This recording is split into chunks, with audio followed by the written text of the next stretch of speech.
Tonight, a shopping centre shooting that's left one dead. The latest from Bankstown. The price-fixing scandal rocking the detergent world. So how much have you been ripped off by? You may not know her name, but chances are you know her songs. The young Aussie songwriter smashing it in the music world. And just how does this woman know her company's anti-aging therapies work? That and the day's top news stories. This is The Project. Good evening and welcome to The Project. Back with us tonight, Michelle Laurie, Lebo, and sitting in for Waleed, Hugh, Riminton. Great to be here. Great to see you here. Let's see what's making news this Friday, the 29th of April. A dramatic day in Sydney after a shooting at a Bankstown shopping centre left one man dead and two other people injured. The gunman's still on the loose as police work to piece together exactly what led to the violent incident. There are unconfirmed reports the victim is Waleed Ahmad, a convicted killer who's also wanted in relation to another fatal shooting at Condell Park just weeks ago. Well, Amanda Hart has been following today's dramatic events and joins us now from Liverpool Hospital. Amanda, this sounds like some sort of payback. Are police any closer to finding the killer? Well, Hugh, police are allocating a huge amount of resources into trying to find these gunmen. It's believed there are three of them. Police are still scouring the streets as we speak. They're working down every single angle they can think of to try to find these people. Amanda, what do we know about the injured people? Are they any relation or known to the victim at all?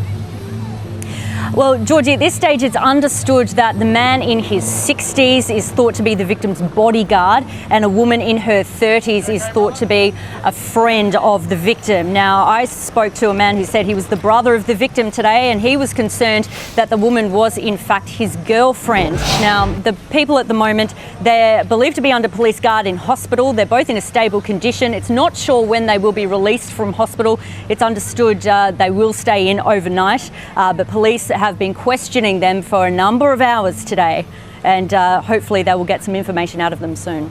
Thanks for the update, Amanda. Grant Hackett's finally broken his silence over that drunken in-flight incident where he was accused of tweaking a fellow passenger's nipple. Grant's apologised again, admitting he was drunk when he boarded the plane in Adelaide. He's now vowing to get off the booze for the sake of his kids. And Apple may have come up with a way to spare iPhone users the humiliation of embarrassing autocorrect fails. The tech giants filed a patent for a system that would highlight words your phone had autocorrected in texts and emails. That's all right. That's all right. Wow! We chose an interesting one to put up there, didn't we? Because my friends think I write them a lot of texts about ducks. Okay. So now it'll be highlighted and they'll know that's not It's there. just when you are writing one about ducks, it turns up being something else. Yeah. Exactly. They always flip it around, don't they? Hey, speaking of autocorrect, you know who could use it, and that's Donald Trump. So we came up with Lion 10, L-Y-I-N, boom, hyphen. Oh, God. It's not a hyphen, that's an apostrophe. Up there. Sorry, Donald. His whole campaign could use an autocorrect, to be honest with you. Yes. Oh, that was unanimity on that. Yes. We're going to have to take a break. We'll be back with more just after this. Coming up, why does Kate Hudson want to shut down her famous mum's Instagram account? And what's the weirdest thing you think you could make into a pizza box? No, keep thinking. This is The Project.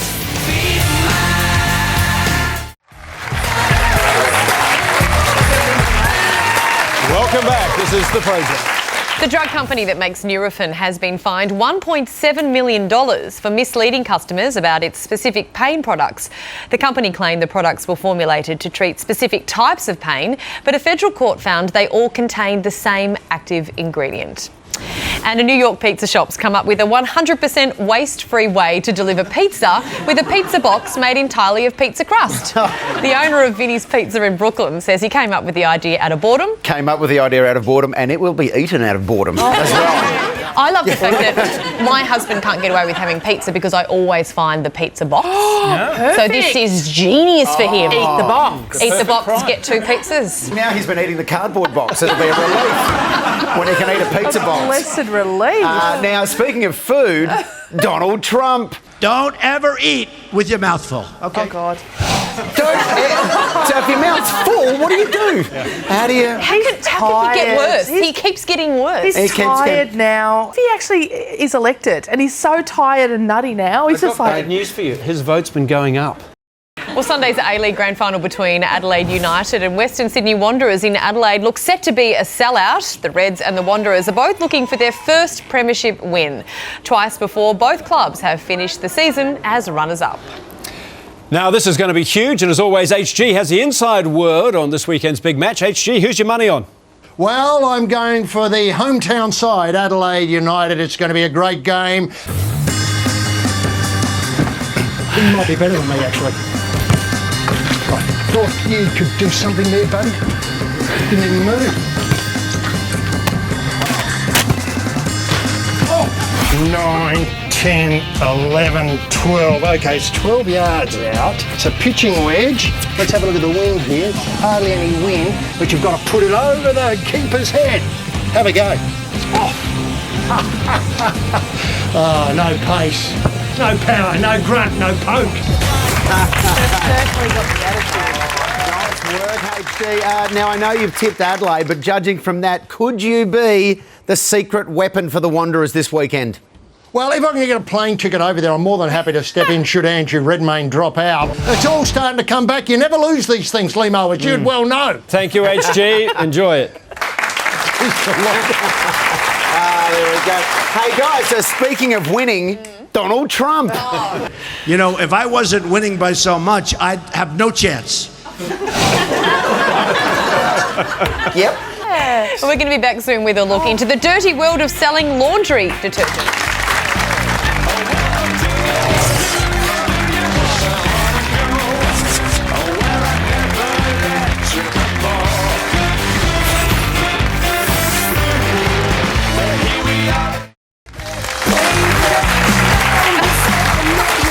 This is The Project. Welcome back. A man who threatened to blow himself up at a TV station in the US has been shot and wounded by police. Wearing a panda onesie, the 25-year-old had also demanded the station broadcast a story about a government conspiracy. His so-called bomb turned out to be chocolate bars wrapped in alfoil with wires hanging out. Oh dear. And 2 Brits have honoured their late fisherman friend by using his ashes as bait. Ron Hopper died from cancer before he could join his mates on a trip to Thailand, so he agreed to let them use his remains in a special purple Ronnie bait mix, which helped land the duo an 82-kilo carp. Oh, he was looking down on him from heaven, wasn't he? I hope they didn't eat it. Did they eat it? No, Carp. they gave it a little kiss and they put it back in the water. Can I just say that FYI, when I die, leave me alone. He makes such beautiful bait. I don't want anything to do with a carp. I reckon we could get a marlin with you, Georgie. Yeah. We could get a marlin with you, Georgie, out of the River Yarra. That's how good you'd be. Yeah, nice one. I don't really know how to take that, but anyway. A new report's found the amount of money people receive on the dole isn't enough for them to actively look for work. Accountancy firm KPMG says the new start allowance of $263 should be increased by $50 a week. Well, our mate Steve Price always has an opinion about the dole. Pricey, if this gives people a better chance of finding a job, why shouldn't we increase it? Don't you love KPMG, Hugh? They say that we should pay people who don't have any work, don't work and don't pay tax more money, and at the same time people who are elderly near the end of their life, we should spend less on trying to save their lives. They'd be a great political party, KPMG. This country's got a massive budget deficit. What we should be doing is saying to the 725,000 Australians who are on the dole and the 825,000 who are on a disability pension, maybe we should do you a favour and find you a job rather than pay you more money. The first point I'd like to make, Steve, is that every Australian pays tax. It's called GST. And secondly, do you know anyone who's on the dole? I do. I know someone who's recently gone back on the dole, and it's not easy to stay on the dole anymore. I'll be honest with you. In my day, it was, and we did. But these days, you know, you're on the dole for maybe a grace period of 4 to 6 weeks before they are really on your back about what you're doing. We would love to pay everybody a lot of money, but we don't have it. The country's broke. You're not We've answering got a my massive question, deficit. though, are you? You're not answering my question. No, we don't owe people who don't work unemployment benefits. I mean, if they can't find a job, perhaps they should try a little bit harder. But I think the issue that Michelle's saying, Steve, is that it is actually really hard at the moment to get a job and stay on the dole because the government's on your back, and by the cost of going out to get your lunch say, going to meet employers. Yeah. Wouldn't we be better off to give them more money, which means that they will get more jobs? So you're saying to those people who go and work, well, you're not going to get a pay rise, but the people who don't work are going to get more money in their pocket, please. Well, the fact is that our unemployment problem is largely in regional Australia, where people are really struggling. Industries are dying. Our manufacturing industry is all but kaput. So, I mean, what do you say to those people? Move to the city where you can get a job. So dodge the books that way. Change the numbers that way. Well, if you can't get a job in the town you live in, you move to a town where there is work. Which will increase the stats in it's like giving $50 billion to Adelaide. We have to stop giving people money for doing nothing. Now, pricey, changing subject for a moment, Broncos player James Roberts says he left his pregnant wife while she was in labour to go and play footy. No, his timing was impeccable. He went and played, did it for the boys, as he's put it, and he still got back and did it for the missus because he got back in time for the birth. So just to be clear, when my wife has a baby in 3 months' time, I should definitely be there and not be playing golf? It depends on how important the golf tournament is. Is it the British Open? Have you been invited to the British Open? I'll take it to Kel and see what she says. Good luck. And we should bear in mind that people deployed overseas in our defence forces don't get to come home to the births of their children. It's just another little thing where the requirements of the team sometimes are made to exert themselves over others. But go to the birth of your children if you can, especially if you're the mum. Thanks, Steve. Thank you. We'll be back with more after the break.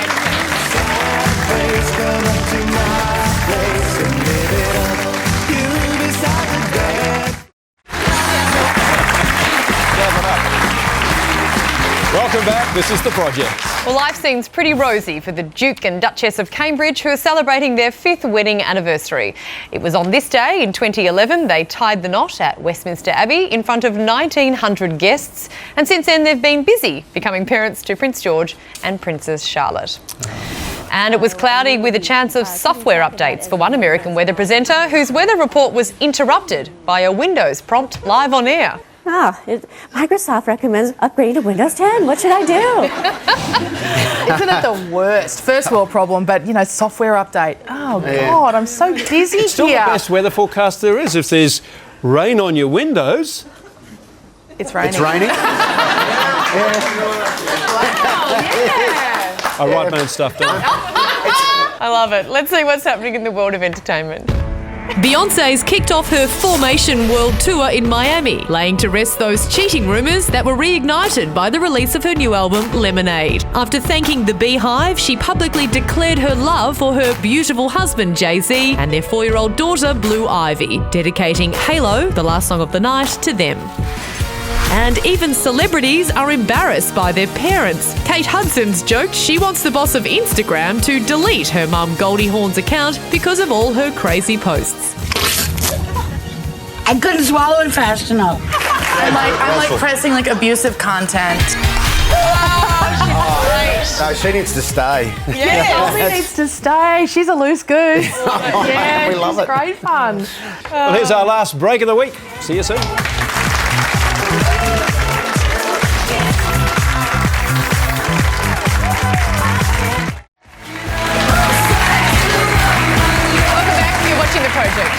Now let's take a look at what's on the show next week. He's not trained as a journalist. Watching this. And has zero understanding of politics. Did I bring beers in at any point? But that won't stop the project's Peter Hellier crashing next week's budget lockup. I have no idea what they're doing. I know, we can't believe they let him in either. Any Booty Beatles in here? That's coming up next week on The Project. Oh, it's the only thing I look forward to about the budget is Pete's report. Yay! Well, he's no scientist, but he is a deep thinker. It's time for comedian Damien Power's perspective on this supposed anti-ageing breakthrough.